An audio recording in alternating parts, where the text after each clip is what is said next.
It's no secret this season's meta isn't the most skillful.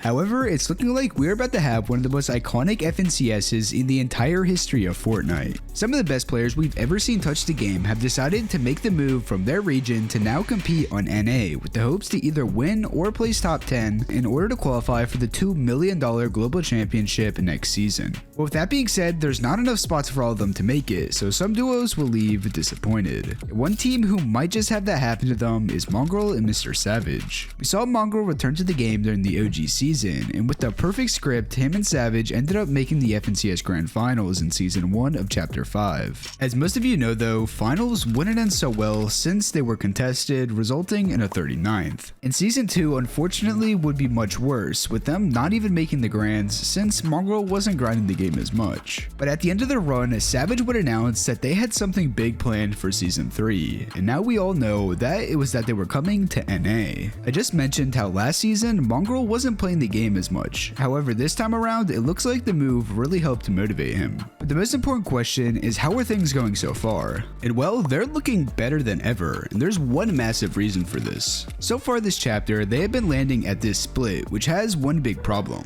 Typically it's contested, and since it's quite a 50-50 spot, if they die too much, there's really nothing they can do after that. With that being said though, when you're uncontested, it's extremely good. For example, Chapentini last season placed second going there. It seems like this time though, Mongrel and Savage are done with that drop and have decided to go this split here. Comparing this drop to last season again, we saw Raison and Vidil go there. And despite it not looking super good, it actually is, since they were able to get a 4th place. So far, there have only been 2 duo cash cups and the first week of FNCS to determine how all these teams have been doing so far.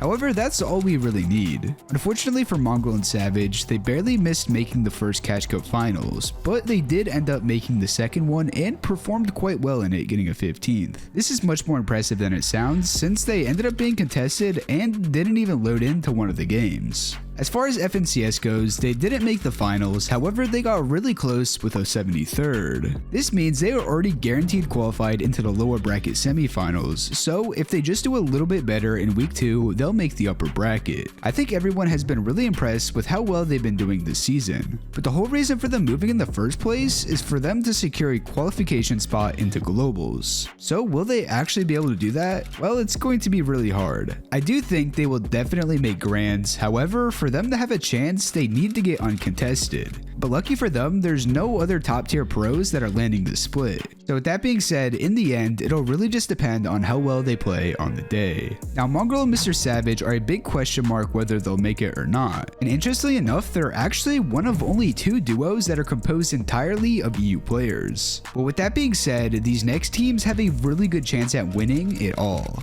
The first we need to talk about is Clix and Vino. For years now, Clix has been a top tier competitor, and fans have been waiting for him to finally take home an FNCS title. But so far, the closest he's ever really gotten was Season 1 of this chapter with Epic Whale when they placed 4th. However, after a disappointing Season 2, they would decide to split. Luckily for Clix though, it was at this time where Vino had just split with Tayson after also having some lackluster placements. Eventually, Vino would make that decision to come over to NA and try to get Clix his first ever FNCS win. And so far, it's looking very likely. Throughout Vino's career, he's been able to win 2 FNCSs and has made over $900,000 from the game. On top of this, he is still one of the best players in it, which means this is definitely the best teammate Clix will probably ever have. Drop spot wise, Clix decided to finally leave Lavish Layer and instead drop at Sandy Steps. This is definitely a big POI upgrade since there is a bunch of more loot there and it's much easier to get. On top of that, just like Mongrel and Savage, as of now, no other good teams are going there, and I really doubt anyone wants to fight them. On paper, this duo looks unstoppable, but how have they actually been doing this season? At first, they had a lackluster start in the duo cash cups, getting a 22nd and 20th, which didn't look too promising.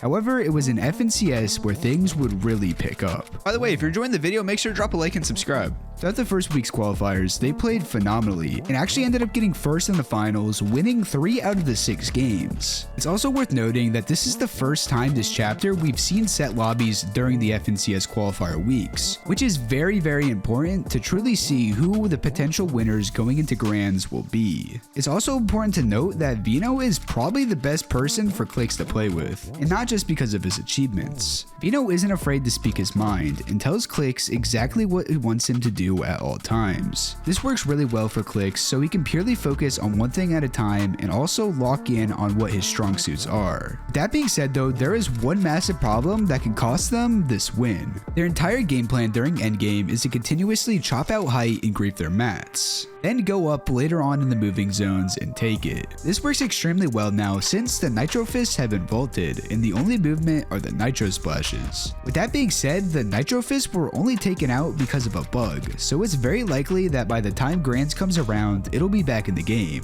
which makes it really hard to almost impossible to keep height for a long period of time. This is also why we could see some big upsets going to the finals, so we're really just gonna have to wait and see what happens. But with Vino IGLing them, I still think they'll find a way to do well, and that's not even factoring in that they are probably the best fighting duo we have ever seen play together. So because of that, it's almost 100% guaranteed they're gonna make the global championship. However, if Clix is ever going to take home a win, now would be the time. I mentioned him earlier, so of course we need to talk about the 5x FNCS champ Tayson, who has come over to play with Yamzo. Now if you don't follow comp heavily, this may sound like a very weird decision. However, if you do, you'll know that Yamzo is one of the best players in the game and has a very similar playstyle to Vino. On top of this, Tayson is actually extremely good friends with him even before moving. With that being said though, Tayson really needs no introduction. For years now, he's been on top, but recently things haven't gone too well, with his last top 10 placement in a Grands being back in Chapter 4 Season 2,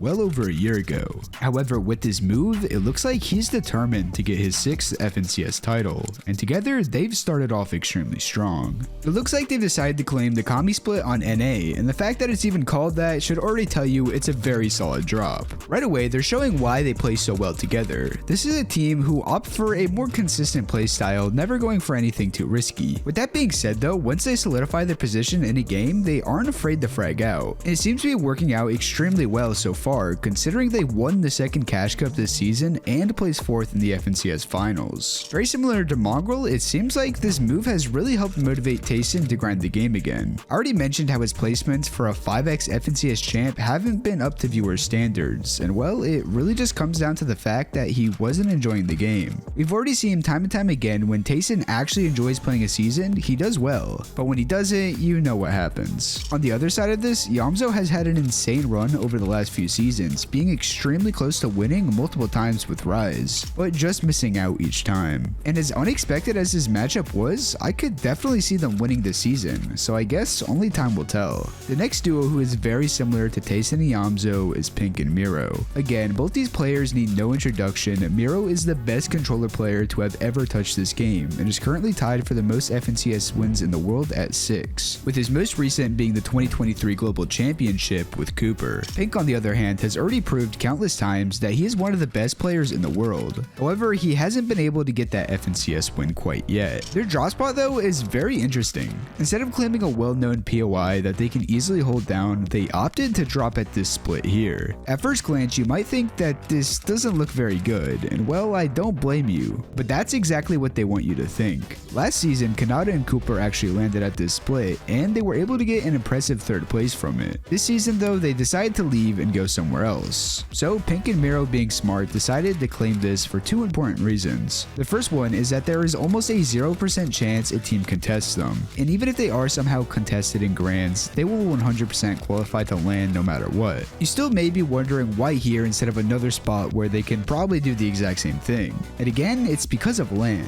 They know that no other good teams are going here, especially in other regions, so going into the Global Championship, they will once again have a really high chance of not getting landed on. All of that's really important, but what's the second reason for this choice? And well, it's because Cooper and Miro are still friends. Now, I'm purely guessing, but since Cooper went here last season, there's a really good chance that he would be happy to give Pink and Miro all of their strategies that they've learned so far, which will save them a bunch of time coming up with these strats, and they'll also be able to refine it even more. together. At the time of recording, they only played one Cash Cup together, winning opens but coming 22nd in the finals. From that alone, you may think things aren't going too well. However, when you take a look at FNCS, they were able to get a 7th in the finals. And over time, when they get more used to this drop and come up with better strats, they'll inevitably just keep improving. Those were the most notable players who moved, but they aren't even close to the only ones. In fact, there's a team who already qualified for globals from OCE, who also decided to make the move, and that's Alex and Worthy. Now, their situation is very different to everyone else, since, like I mentioned, they already made globals, where all the other players who came over to NA still need to qualify. And the main reason for them doing this is simply so they can get better practice going into the event. Obviously, an OCE Grands plays out way different compared to NA or EU,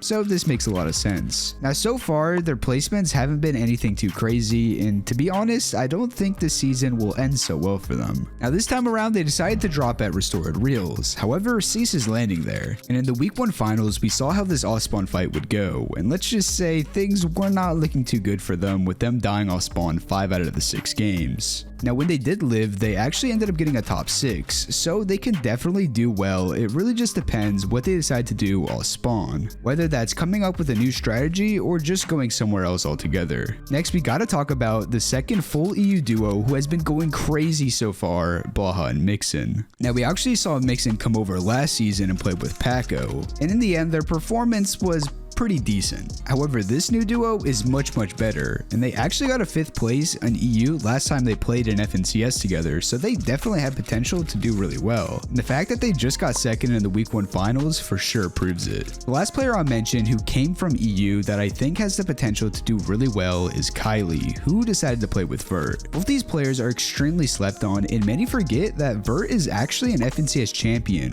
winning back in Chapter 2 Season 3 solos over on NA West. Now, a lot of these teams took a little bit to start showing how good they are, but Kylie and Vert started off extremely strong right out the gate, getting back-to-back 5ths in the Duo Cash Cup. In FNCS, they actually ended up barely missing out on the finals, getting 51st, so we weren't able to see how well they would perform in the best set lobby so far this season. However, this is still a team you need to look out for going forward. The last EU players I haven't mentioned yet who came over is Yapko, who you may remember won the last Gamers 8 event with Kami, and for this season, he's ended up playing with Quanti. And last but not least, I mentioned him earlier, but you have Paco, who is now playing with Fortec, an extremely underrated player. With all these massive names coming over, it will be interesting to see who comes out on top and makes it in the end. But if you enjoyed and want to stay up to date, make sure to drop a like, subscribe, and check out these videos here. Have an amazing rest of your days. Peace out.